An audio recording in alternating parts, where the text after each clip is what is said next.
Girlfriends weren't considered for anything. They were totally and completely overlooked. I lost my life.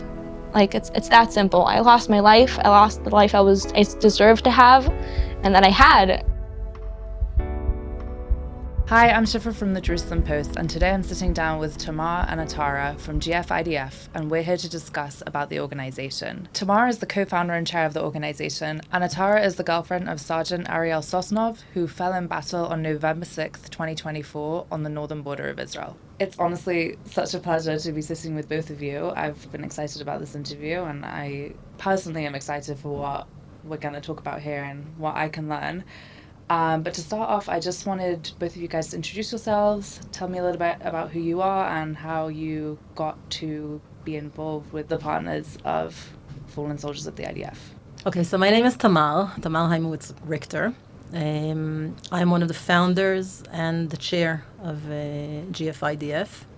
The organization, I got involved in the organization when my sister lost her beloved soon-to-be fiancé in Lebanon in 1997. His name was Avi Buk, Lieutenant Avi Buk. He was killed in Motzav Dlat, in the Dlat post in Lebanon. And after he was killed, our family saw that there was no help to these girlfriends. Michal was completely devastated and shattered. We spoke to the bereavement officer during the Shiva. And we said, look at her, she needs someone to help her. And she said, I know, but we can't do anything because she's not considered part of the bereaved family according to law. And we felt, my mother and I felt, that this is such a wrong thing and that Israel and the IDF and the Ministry of Defense have a moral obligation to the soldier that fell to take care of their girlfriend. And after pulling many strings and being very stubborn, we finally got to Rosh Aka, who's the head of manpower in the army, and we explained the need, and he said, I understand, and I agree, there is a need to take care of these girlfriends, but the army can't do it directly, but if you form a nonprofit, we'll be able to finance you. And that's what happens. 4 days later, we formed GFIDF. Wow. And for 27 years, it's been taking care and hugging and supporting and giving a lifeline to hundreds and hundreds of bereaved partners of fallen IDF soldiers. And that's one of me. My name's Atara Sintin. I'm the partner, girlfriend, loved one of Ariel, Sergeant Ariel Sosnov. He was killed during Iron Swords War before his third deployment into Lebanon. Ariel was a soldier, a combat fighter. Yeah, we were together for almost 3 years, and Ariel died protecting his country and the people that he loved. And that's how I got connected to the organization, to GFIDF, and here I'm here. Thank you guys so much for being here, and I'm so sorry for your loss. I want to kind of talk about the early days of the organization. What were some of the challenges that you faced? Because it sounds like to me, you heard there was a need for something, and then, a couple days later, once you realized, okay, we'll make this nonprofit, it was up. So what were the challenges you faced after making something, so quickly? Well, there were very, very many challenges, actually. Sure. First of all, the challenge of the recognition of the place of these girlfriends and boyfriends in the life of the soldier. Because before the soldier was killed, they were the center of his universe, and he was the center of their universe. And once he's killed, then the girlfriends weren't considered for anything. They were totally and completely overlooked. And it was such a wrongdoing. And it took a long time. The Ministry of Defense and the Army realized it quite soon, but it took a long time, and we're still working on it. For the social and for the social recognition of this special position in the family of the Israeli bereaved, in Mishpachat Ashchol, because the girlfriend has a special place.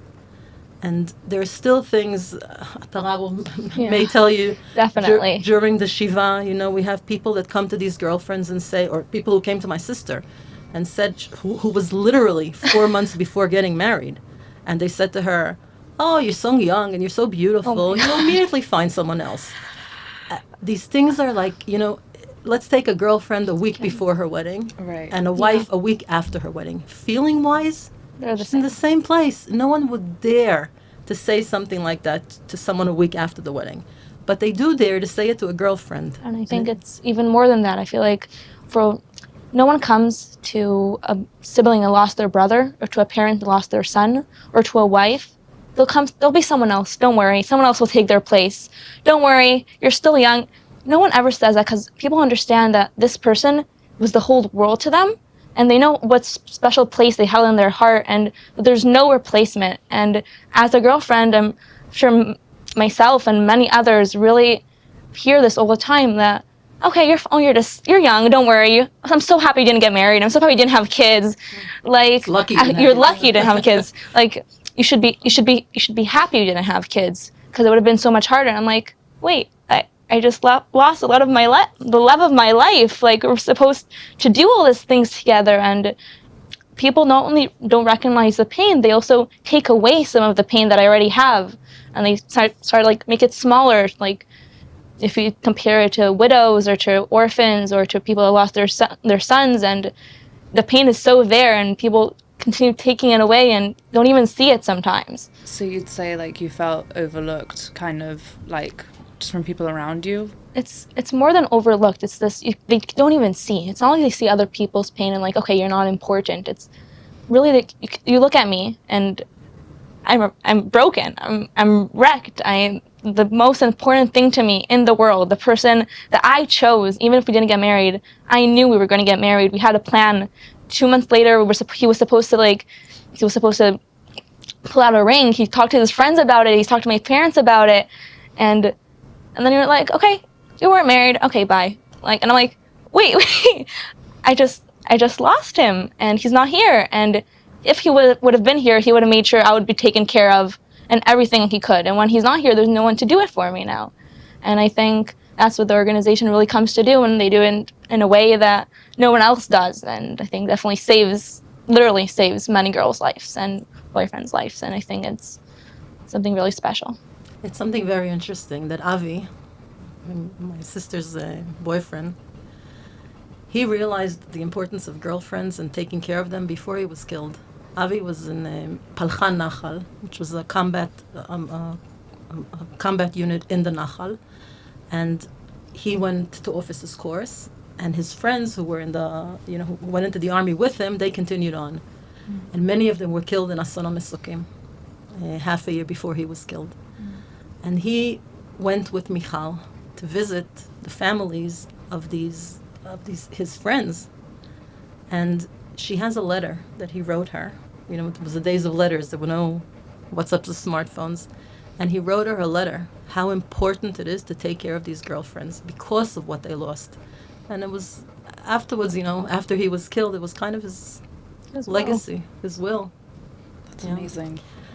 Another thing I want to say is that professionally wise, dealing with grief and trauma and losing such a close, beloved person, these girls don't only lose the soldier, they lose the future that they already dreamt and planned together. Definitely. And they can't start to heal if they're fighting for recognition, if they're fighting for their place, if they have to prove that they have a place and they have a right to grieve. That's a terrible thing that for many, many years they had to prove. And GFIDF changed that. Today, when the soldiers come to inform that a soldier was killed, to inform the family, they have to ask if there's a girlfriend. By law, they have to ask if there is a girlfriend. And if there is a girlfriend, they have to ask if the family wants this unit to go and inform her in a formal way. This is a huge change. And during the Shiva, the bereavement officers speak to the girlfriend.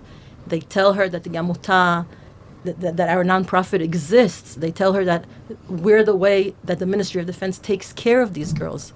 It helps these girls and boys heal because it gives them a place. Yeah. When they come to tell you, it's more than just telling you that there is an organization. They're telling you have a place to cry, and there's a place for you to be upset and fall apart, and there's a place for your grief and there's a place for your loss. It's a lot more than just telling them that about there's an organization. They're telling you that they recognize you, they look you in the eye and they see you, and I think that's a lot more than what they actually do, and it's a big part of it. And I think you said a really important thing, that it's hard to explain missing something that you haven't have felt before. Like there's always the song of like, well, you only know the light when it's burning low, like only miss the sun when it starts to snow. And then exactly, like Passenger, you can put in the I will. And then but then there's a thing that you start missing snow without seeing snow, just by imagining it. And it's a pain that it's really hard to explain to someone that doesn't, because I'm crying over that he was supposed to talk to my father and ask him his permission to marry me, and he was going to go, and we had all these plans that we were going to go do a trip together to visit my family in the United States, and he was supposed to, I was just talking to my friend of how he was planning to propose to me and what song he was going to play in the background and how to do it. And you start crying over the kids you're not going to have together, and they're not going to fight over their names, and you're not going to have a dog and you have to take them out, and he's not going to be there to hold your hand when you're pregnant, and all these things that you don't even think about. And you start grieving not only everything you lost, you start grieving everything you haven't had before. That's something that's so unique also about girlfriends and partners' pains, that it's so hard to explain in words. Like only someone that really has experienced it can really feel it, because you start missing everything, even the things you haven't experienced yet. And I think that's a really good point that you pointed that out, of the grief is a double grief almost. To me, that makes so much sense, because everything that you do afterwards is, the first thing that you do without that person. Right. So no matter what you're doing, you're going to feel it. Exactly. And I really like that you said, if you compare between somebody who's a week before their wedding and somebody's a week after, what really is the difference other than you've had the ceremony? The way that you're planning to live your life together, it's the same. Yeah. And I wanted to ask you, Atara, how, once you first heard about the organization, what was your experience like kind of getting more involved the first time you went? What did that feel like? So for me, the first time I heard, me and Ariel were together, and everyone in his surroundings knew about me. So the organization told me that they got probably 20 different, maybe Tamar can say it, they got many, many different people that came in. And then for me, the first time I encountered the organization was 2 days after the beginning of the Shiva. And I was sitting at home, and I got a message from a woman called Revaya, that now I know it's the girl that guides me and is with me in the whole thing. And she says, send me a message from a friend to a friend, as someone that knows the pain you're here. I just want to let you know I'm here for you. I'll be on the Shiva on Sunday. And that's it. And I saw the message, and I started crying immediately, because I was like, wait, I'm not by myself. I'm not alone. And then Felt seen. Totally. And then Revaya came, and shout out to Revaya. She's amazing. I really felt like Ariel really sent her to guide me and be there. She's exactly so many things that Ariel compliments me in, and he's the opposite in me, and has the way of if I'm really a people pleaser, he knows to tell me, hey, make sure you're taking care of yourself. And Revaya really also reflects all of that sometimes. And I really feel like Ariel really sent her to kind of be my guardian angel together with him, if he's from far and she's from close. So that's a really first encounter. And then slowly but slowly, I'm beginning, I was more with myself and with Revaya, and then slowly I started opening up a couple months ago in Yom HaZikaron. That was my first really big meeting. I went to the organization. They had a whole ceremony. That was my first really big encounter with other people. And then slowly I joined the support group and my personal therapist I get from them. So slowly, it's amazing. You can talk hours about the support that they give. It's so many different ways, and every girl and every boy can really find the one thing.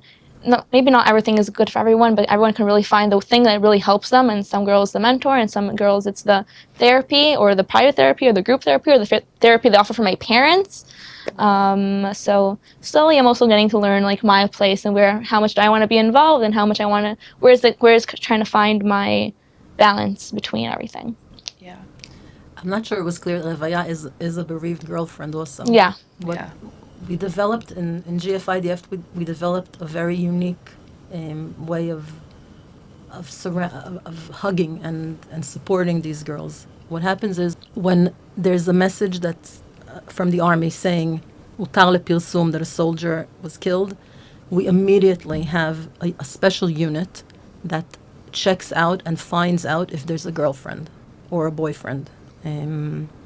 Which, by the way, we also have the same sexes. It's not only... Yeah. So there's a unit which is comprised from older bereaved girlfriends that they find out within hours. We know if there's a girlfriend, and if there is a girlfriend, there's a special first response team that's set up for her. And the response team there are two people in the response team. There's an older bereaved girlfriend and a volunteer therapist. And the girlfriend contacts the new girlfriend, and the therapist contacts the parents of the girlfriend, because we saw that the parents of the girlfriend are also experiencing loss. They're experiencing a double loss, because first of all, they lost a soldier who in 99% of the time was like their child. And they think they lost their own daughter and their own child. And they need support too. And parents, what do you want as a parent? You just want your children to be happy. And sometimes you can say wrong things and hurtful things. And when someone's hurting, so who do you lash out at? You lash out at the people who are close to you that will never leave you because they love you. So the parents deal with a lot, and they need guidance, so we'd give that too. And this whole, the system of GFIDF is set up to give each person what they need. We have girlfriends that want everything, that it's good for them to talk. They want people to come visit them during the Shiva. They come to the events. There are others that just want to take back a little and just know that we're there, come every now and then. There are people who don't come for years and then come later. So it's a very unique system. And I think it's so unique. Also, it recognizes not only the girlfriend's pain, but she lost more than just her boyfriend, her whole future, her whole world. And that world involves people like her parents and her friends and her siblings. And I think for me, Ariel was such a big part of my family. Like, he had a whole unit that my parents gave to him when he went drafted. We made him a keychain with a picture of our family, and it says your home is where your heart is. And he lived by us. He came to us for Shabbos all the time. He was invited to family trips. He was a part of our family. And I think when the first time I saw my father cry was when he came to me before we knew that I knew he was injured. We knew something was happening. Can he pick me up? I already saw him crying, and from that moment he didn't stop crying for 7 days straight. He cried. My mom told me that she's with my father for 25 years and she's never seen him like this. And every time we talk about Ariel, we both start crying, because my father lost my mother and my siblings. They lost a family member, and my parents lost a son or son-in-law to be, and they knew exactly what was going to happen. And it's more than the future. It's what they have now. They have a connection. Ariel used to give my parents gifts. Like, he knows my mom is very spiritual, and she really so he died a couple days after Sukkot. And then there's the Bat Minim, like the etrog.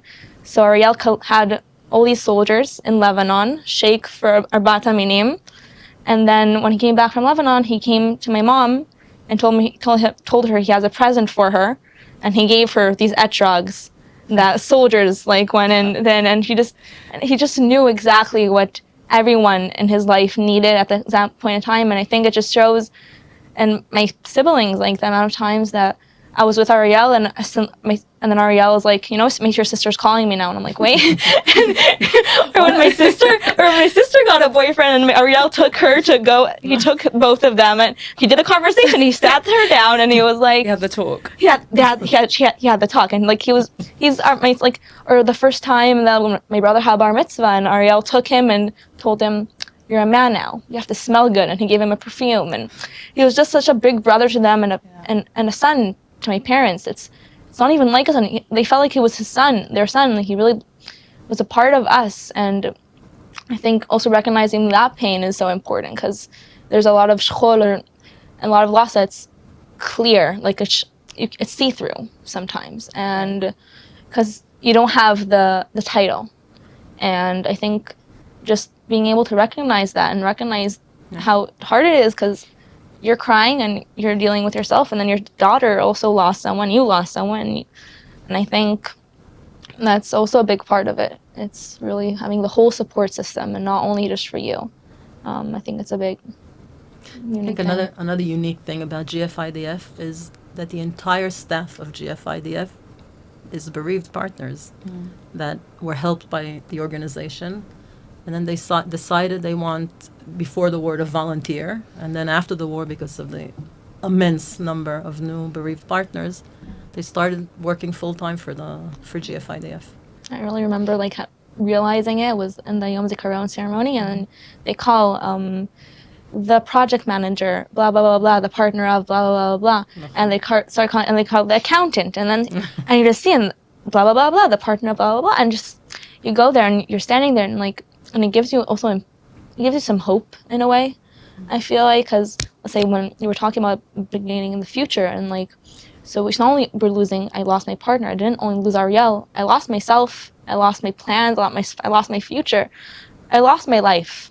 It's that simple. I lost my life, I lost the life I deserved to have, and that I had, and it's gone. And I think being able to see so many women and men that have grown from and are continuing remembering their and there and hurting but living, I think for me that was such a meaningful moment. That just remember, I remember looking there and just seeing all these girls that feel crazy woman power, just seeing them, everyone standing there, it just really was very meaningful to me. I think to realize that, because you're going to hear you saying that, really, because you go from a place where you had I always like to say that I feel like I was on a one lane, and then my lane was blocked, and I had to they had to force me to move a lane.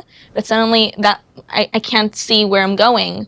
I don't know. Everything just seems black, and my future, which was very clear to me where I'm going, it just turned black in a second. And I think that's really seeing that was a really important thing, at least from my experience. It's really beautiful to hear. I think it also, what you just said before, goes back to what we were saying about kind of losing the future for you, and also for your parents and for your siblings and for friends. Everybody has the plans with that person. A whole person is, an entire universe. And I think to have something that makes people feel seen, I think is one of the most amazing things you can give, because there aren't a lot of things you can do. The situation is so difficult, but the fact that you're doing that, I think, is just incredible. I think it's more than just them being seen. It's also giving support, and exact support when they need it. Yeah. I mean, the therapy sounds incredible. Actually, can you tell me a bit more about what day-to-day looks like? What we do in GFIDF is we support these partners throughout their entire lives. From the moment that the soldier falls, and obviously, until as long as they need. And that's not even something that the country does. Even if you're a fiance, you gotta have a 5-year date, after 5 years, that's it, you're gone. I think that's something that's even more unique. Because there are many challenges. You're influenced. They're so young when they lose their partners, and this influences every aspect of life. And for instance, to be in a new relationship, there's so much guilt, there's so many hard feelings, there's so much, you have to know what to do, and to understand that it's okay to feel these feelings. Or right before the war, right before October 7th, we opened a support group for bereaved partners, for bereaved girlfriends, who are now sending children into the army. You can understand the complexity of that. Yeah. So we're there for these girls throughout their entire lives, whenever they need. And I'll tell you something very interesting. This war brought to us over 40 women that lost their partners years before the Amota, years before GFIDF was established, from the Yom Kippur War, even before, and they were never treated. And when the war came and they heard about GFIDF, they contacted us, and we opened a support group for them. Their grandmothers there that never spoke about their boyfriend, but it influenced their lives until today. So it's really a very unique system. It's actually, I think in the Amota, we call it the family, because it really is a family. It's a community. And I think when a soldier falls, so the partner gets support from many, many circles. Her family, his friends. But there's also a very unique place to the support that she gets from other girlfriends that went through the same thing. Because A stranger things- just won't understand. exactly, because things that seem insane in other places, They understand. that you just wear his clothing and that's it. You go to the cemetery every night and you sit there for 4 hours.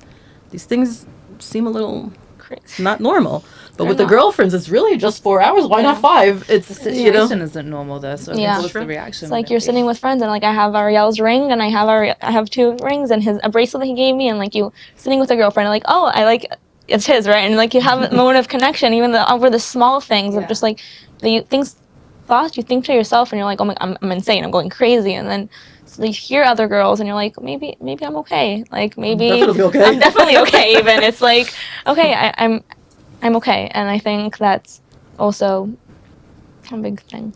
I think also because of this community and that each person grieves differently. So the saying is, your way is the good way. Any way Definitely. is okay. You want to grieve this way, that's fine. You want to grieve that way, that's fine too. It's all acceptable. And I think to connect with what you said before about the older bereaved girlfriends, the goal of GFIDF is to enable these partners to pick up the slivers of their lives and then, in time, live a happy and fulfilling life alongside their grief and not within its shadow. That's the statement that we say. Because this is not something that goes away. It's not, a wound that heals. It's not. It influences their entire lives. But with the right support and the right help, they can really go on to live a very happy and fulfilling life. And which that, I'm sure, is what the soldier also wanted. Yeah. First of all, I feel emotional because that's such a beautiful saying, learning how to not live in the shadow of something, just really difficult. It's not just like, you decide that and then all of a sudden, Right. okay, fine. I kind of want to move a little bit into the fact that, we're in a war right now. October 7th happened and I'm sure influenced the work that you do quite strongly, and I kind of wanted to touch a little bit on what that change looked like. And you said you started in 97, so there were obviously things before that. How does this look different to kind of what you've seen before? Wow, it's very different.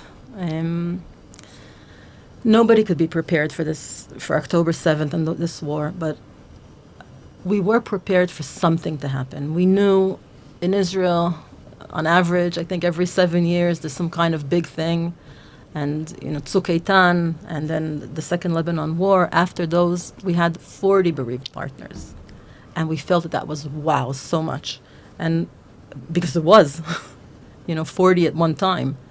And we prepared for another situation like that. We had the emergency units set up into place. We had volunteers. We had everything set up. And then October 7th came. And because we were set up, we started literally on October 7th to deal with everything that was going on. But nobody understood and could prepare for the immense amount. As of today, since October 7th, there are over 360 new bereaved partners. It's insane. In the 25 years until the war, we took care of 500. Now, in 2 years, in a year and a half, there are so many. And unfortunately, they keep falling. The soldiers that fell yesterday, 5 soldiers fell. We know already about 2 girlfriends. It's insane. So what happened was that immediately when the war started, our bereaved girlfriends that were helped by the Amota, by GFIDF, said, we're here. And we literally, within days, opened a phone line to get the calls. We opened hundreds of emergency and first response teams. I think a week and a half after the war started, we already had a support group for the parents. So we really worked a lot Sure. and around it. And people put their lives aside in order to help these girls because we knew what they were going through. Also, another thing that's very different about this war is the immense numbers. And I think some of the bereaved families and the girlfriends, they may feel a little lost in all of this. When 6 soldiers are killed, so Yeah. he's 1 out of 6 or 1 out of hundreds. And because of this, we gave really a special place to each one, because they need the space, because their loss is their entire life. Yeah, I definitely agree with that. I think that we were just talking about it before we came in, that it's like you can't even start even grieving properly because of everything. Because like you go from, okay, Ariel died, and then another friend of my, Omer, died, and then another 7 friends of Ariel, and it just doesn't stop. And I think that it's just like, I feel like we're kind of like dog paddling in water, and I just feel like every time I like start coming up to like take a breath, and like someone comes and pushes me back down. And it's because you're surrounded in death and in pain and something that it's insane. It's not okay. Like we just go around and everyone just opened the phone this morning, and we saw that there was 5 soldiers, 5 kids that haven't done anything yet, and they just got killed, and everyone just continues going. We're looking outside the window, and there's traffic, and people are going, and the sun is shining, and it's not. And we just live in a place it's so not okay, because they were the whole world to some people. It's awful. Like there's no other word to say. It's awful that we live in a world that we open the news every morning and we see that there's a 20-year-old, if not 1, then 5, and if not 5, then 7, or even more. And we just live it. And I think that it's like for me, I just really always say that for me the war kind of ended with Ariel in a way, because I lost what I got to lose. Like my worst nightmare happened. I lost it all. And for a second you're like, okay, there's nothing more for me to lose. Then you wake up the next day and there's another person that you lost.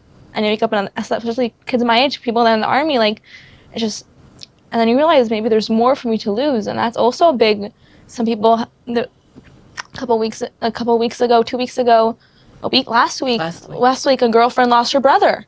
One of our bereaved girlfriends, her brother was killed. Oh my goodness. And it's just understanding that we live in a world that there's no way to run away from, and it can be hard at times to understand that, and it's awful because that's my life now.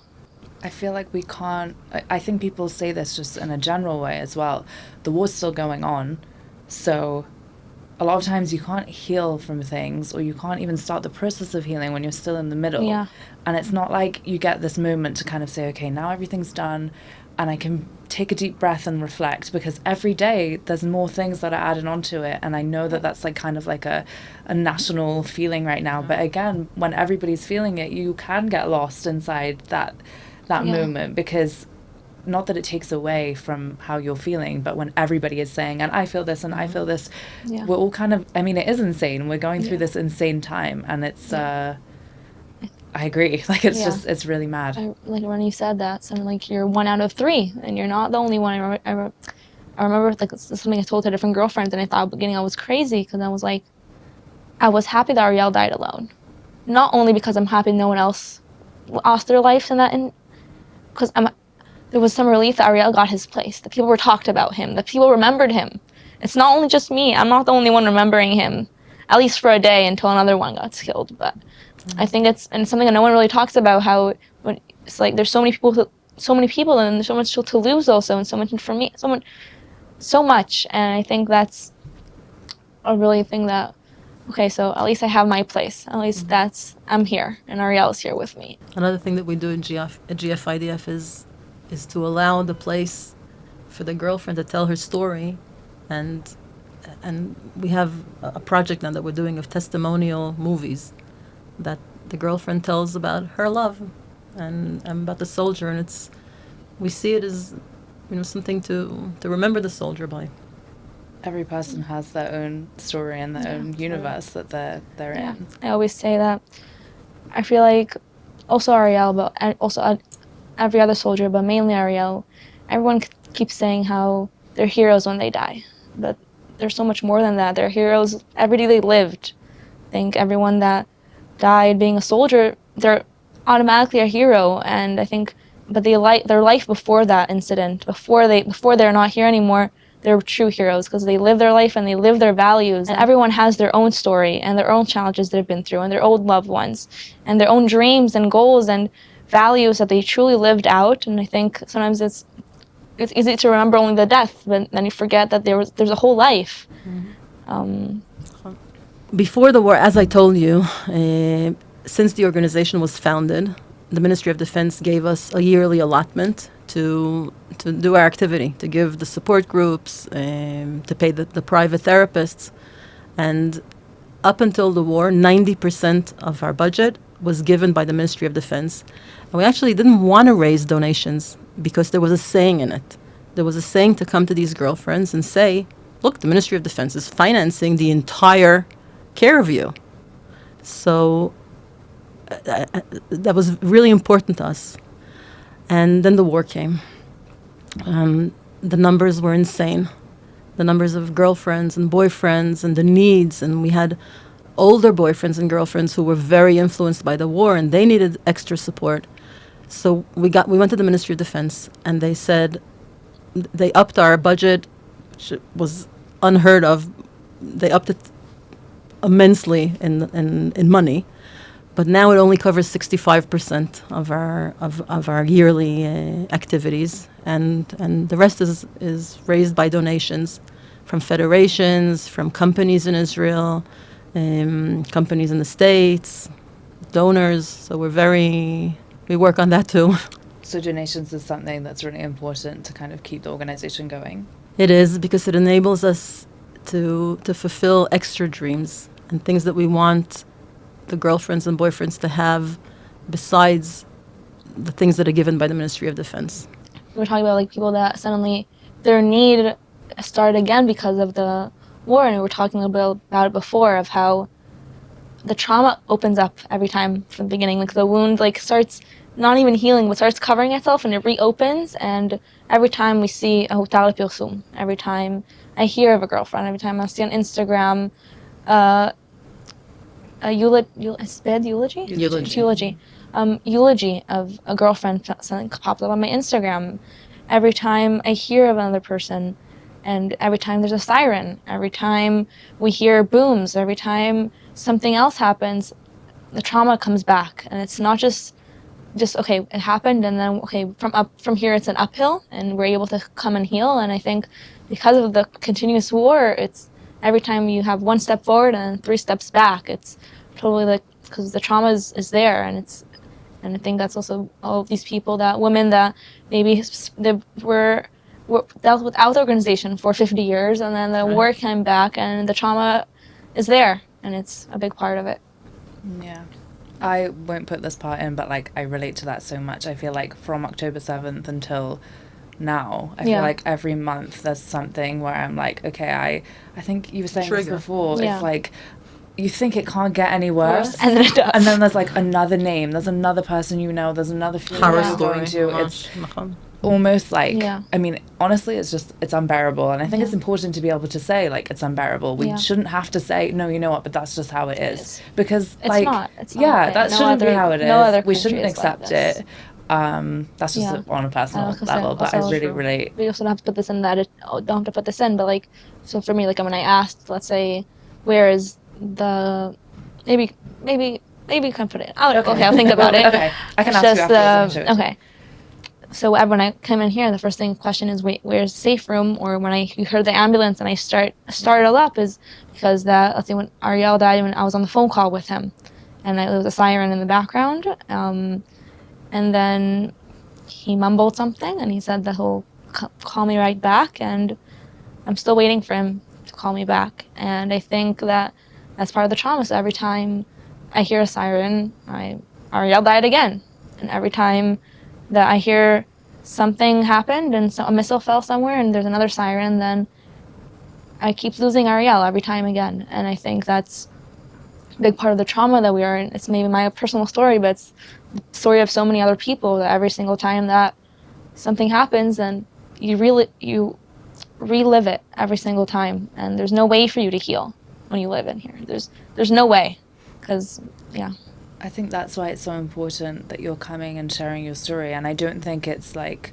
how do you say it? It's not muvan me'alav to come and kind of, it's not a given that you would come and do that, because I think if somebody's watching this and they see that you say something like that and they resonate with it, can help somebody so much, because you're brave enough to say, you know what, like every time I hear this, that's a trigger for me. I feel the trauma over and over again. And I think that's just why it's so special. Like, first of all, that there's a forum like that you can go and say that to people who will really understand and listen, and also that you guys decided to come here and share it with the world. I think that's just, it's really special. Thank you. Yeah. Your answers are so authentic, like it's genuinely felt, like it's a real experience, and you can just see the impact of the organization, and I think that's amazing. Like I'm really like honored to be part of the conversation. Thank you for having us here. No, it's amazing. I wanted to kind of move on a little bit to the presidential award. I know that you are up for a presidential award. Very exciting. I'd love to hear a little bit more about it and how you heard about it. First of all, I have to say that we've been in contact with Michal Herzog, the first lady, who's before the war. She's an amazing human being. She connected to GFIDF immediately. And when the war started, she called Adi, who's the CEO, who was a bereaved girlfriend and the CEO of the organization, and said to her, Adi, how can I help? Which is amazing. Yeah. Really, she's the first lady. She has so much to do, and she thought about the girlfriends. And we were in a meeting in her house, in the president's house, and the girls that were sitting there introduced themselves, and she knew. She said, I remember I was in the Shiva, you sat here and there. And to another girl, she said, I have a picture of your boyfriend in my room. I want you to come see it. Really amazing. So the truth is that GFIDF got a few awards during the years. My mother, who founded the Amuta, the organization together with me, got an award from Nefesh B'Nefesh for Olim, who made a huge change for Israeli society. We got other awards because I think it's very, very clear that what we do in GFIDF is we do from the deepest place of our heart in order to give some relief to people who are really, my mother calls it, that there's a place under hell. It's a place that good people who are in hell, they're under hell. They're not really in hell. They're under hell. And that's the way it is. These girls, when you look at Atara, she's so beautiful. She's so fluent. She's so, seriously, if you would see her walking down the street, you wouldn't think she has one worry in life. And inside, these girls are shattered. And I think it's very, very comforting to us in the organization that we can help, that we can hug, that we can say, look, there's going to be a future. You're suffering. You're in the worst place now, but you're going to be okay. It's a privilege. So how did you hear about the award? I don't even remember, honestly. When do they like award you with it? When is it? When is the ceremony going to be? Yeah. It was postponed because it was supposed to be when we attacked Iran. Yeah. It was postponed to the beginning of September.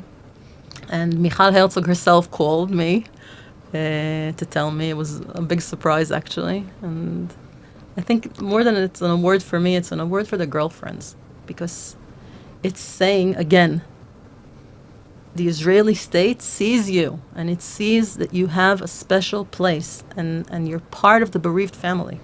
It's a very, very big statement for us. And that's like you're doing. Like, it's incredible. You and all the people that work for you and all the people who have gone through this experience as well and have decided, you know what, I'm going to take that and I'm going to help other people. I mean, it's phenomenal. I'm not surprised that you guys are getting the award, and it's really amazing. I kind of want to go into a little bit about, what's next for the organization, what's next for you, Atara. A happy future is next for you. I hope. Well, we did a lot of things after the war. And this war, I don't know why, but every time you felt you reached the bottom of the worst thing that can happen, there's more bottom that you can go down. So we did a lot of things that we dreamt about in the past. For instance, we formed a special fund. We formed a special fund that can give financial support to girlfriends in need, because we have stories of girlfriends that have no family background. They were totally dependent on the soldier who financed them from his military salary, and then he was killed, and she's left with nothing. We had girls who had literally nothing to eat. So this was a dream we were able to do. We're now forming a scholarship fund, just like the Ministry of Defense gives bereaved brothers or widows. So this year we're starting, coming October, we're going to start giving out scholarships. We're dreaming about forming the House of the Girlfriends. We want to form a house that will be a place of meeting and healing, and that our activities will be, some of our activities will be there, because at the moment we're all over Israel. We have support groups and private therapy basically everywhere. So we have a lot of plans and dreams. I'm excited to see where it goes. I think it's only gonna, you're only gonna grow. I always say that there's a saying, like, one day at a time. So for me, it's really every minute at a time. Like, I really take it a step back. And I think for me, first of all, my really goal is really to be happy again. Because with Ariel, I was happy. And I think that's a big dream that hopefully one day I'll be able to sit here and be, I did it. And I think that one of the things I'm looking for, like, the future is I actually just funded now a nonprofit organization in memory of Ariel. Oh, wow. And I think it's, always, what I'm saying is that if I was in a situation with Ariel, I would have done for him CPR and try to make him live as long as I can. So as long as it's up to me, as long as I had the powers in me, I would have continued being there and making sure he would live. And I wasn't there, and I wasn't able to make sure of that. So this is my way to making sure Ariel lives as long as I can. And as long as I have the powers in me, then he's here with me.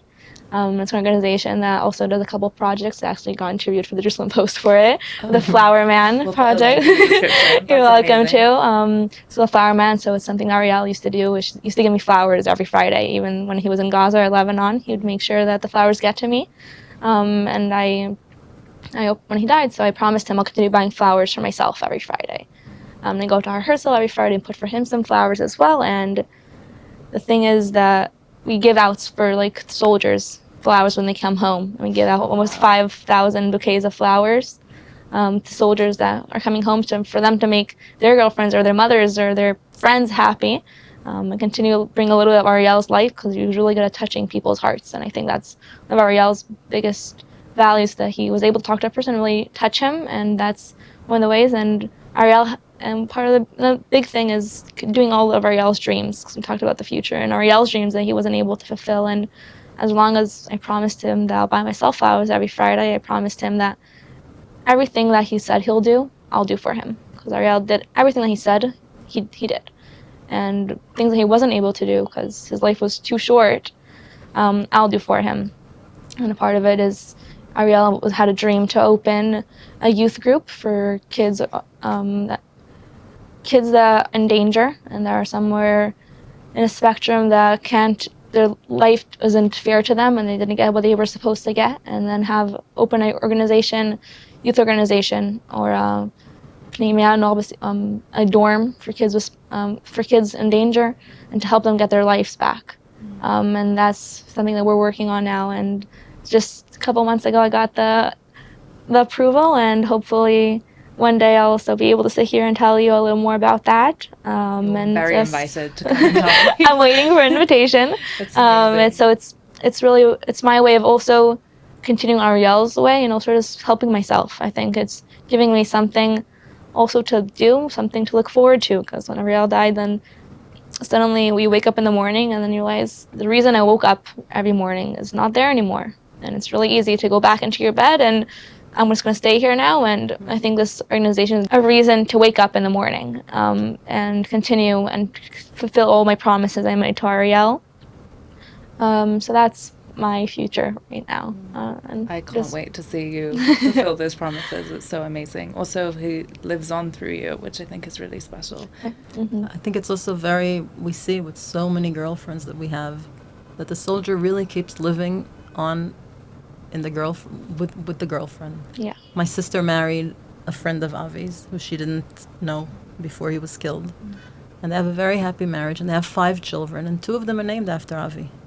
And there's a picture of him in the living room. And we have families that the children of the girlfriend call the parents of the boyfriend who was killed, they call them Saba and Safta. They're their grandparents.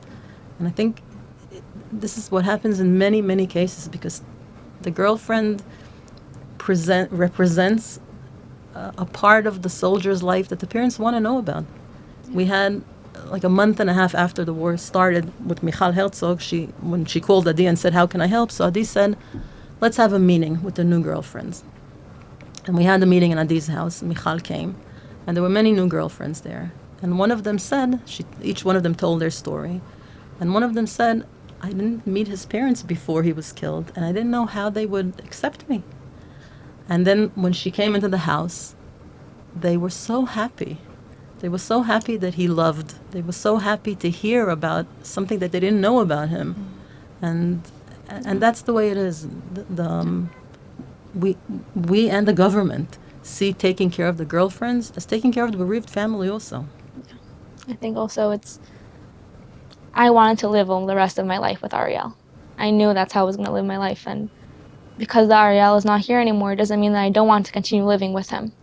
So maybe it's not the way I imagined it or what I thought we were going to have, but you have to find your way, my way. I'm finding my way of having Ariel with me wherever I go.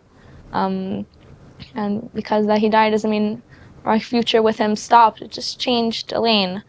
And that's really my way of living with Ariel. That's all I ever wanted. So that's just because he's not here doesn't mean I stopped wanting it or I stopped loving him, or because I didn't choose. Ariel didn't choose. We didn't choose, and I think that's part of a better understanding of Ariel's. Just because he died doesn't mean he's not here with me. Even just from hearing the small bits that you've kind of shared now, you can kind of just tell when like people bring sort of like a light into the world, or like they just want to do good and bring good. You know, he wanted to give you flowers, he wanted to help, like Noah Sikun, all these things. Like I feel like I'm just getting a little bit of a glimpse, and it's crazy to think that there's, you know, so many people in the organization and every person has a story. I'm so glad that you guys are doing the testimonials as well, because that will really show, you know, real perspectives of real people and real lives. As we start to wrap up, I want to ask if there's anything else that you guys want to share with our listeners, anything that we haven't covered, any kind of thoughts that you have that, you know, you think people may want to hear. I think the main thing for me is that when people come across a story or a girlfriend, they should understand the depth of the grief, and they should understand their role in it. Their role is not to say things like, you'll be fine, you're young, is to acknowledge the special place that this girlfriend has in the life of the soldier and in the death of the soldier, and to give space to heal and to respect this place. I think that's the main thing. I think because the recognition of this unique grief is really part of the healing. It's a big part of healing. You can only start healing after you're recognized. And that's why it's so important. And I think people in society can help with that. I think before Yom HaZikaron, everyone is uploading to their Instagram of try to honk less, be nicer to people. It's a hard day for people. And the people like me, girls like me, girlfriends, partners, families, every day is Yom HaZikaron. Every day you should be nicer to people. Every day you should try to be a little better to people around you, to try to be a little more patient and open-hearted. And because some people are walking with us with broken hearts, and they're walking in the world and pretending like, trying to put their poker face on and smiling when they try, but you can see in their eyes that their smile is not full. And I think that if we can say to people that are listening to this, just try to be a little nicer and a little more open to the people around you, because you really never know who the person in front of you is going through. And you never know. Yeah, we never know, and we just need some more good and love in this world, I think. We just need more good people here. A big part of it is that Ariel always said that he'll love me for forever. And that was his forever. He got his forever. And there's people like me, what about my forever? I don't deserve a forever. And I don't know, it's a question I know how to answer, but I'm here, and I think just opening your hearts really to other people. I think that's the one thing I want people to come out to hear. Recognize is such an important subject, and even you here, thank you for having us interview. You're a big part of it, of recognizing part of our fight. I think also it's important for English speakers who don't live in Israel to understand